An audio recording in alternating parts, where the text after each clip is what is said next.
sa farko a cikin lamurana shi ne bin ikon motsi a dare da rana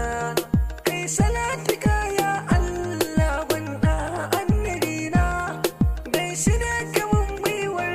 waka ni ban dara ba yan uwa ku ji ni ku saurara zan yi bayani kan wanda dai ake yayi mai kyau na launi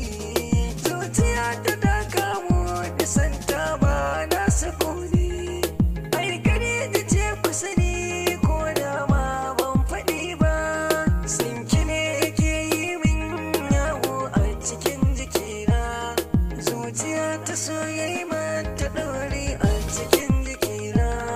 sassan jikina sun narke do saboda kauna shayar da ni ruwan ƙauna san ba zai sha ba sanyi shi nake ji a jikina zo ki kula ni bargon soyayya ki ɗauko sai ki rufe ni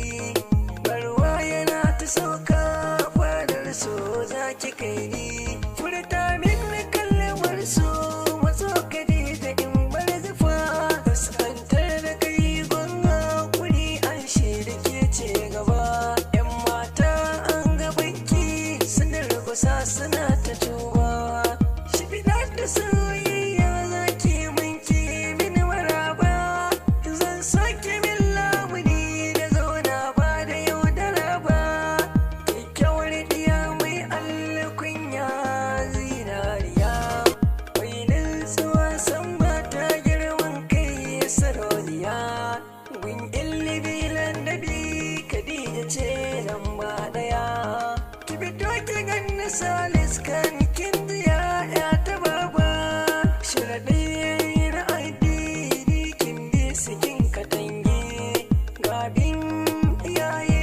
sau da kafa babu waige ki sa ranki Allah dai ne babu tsage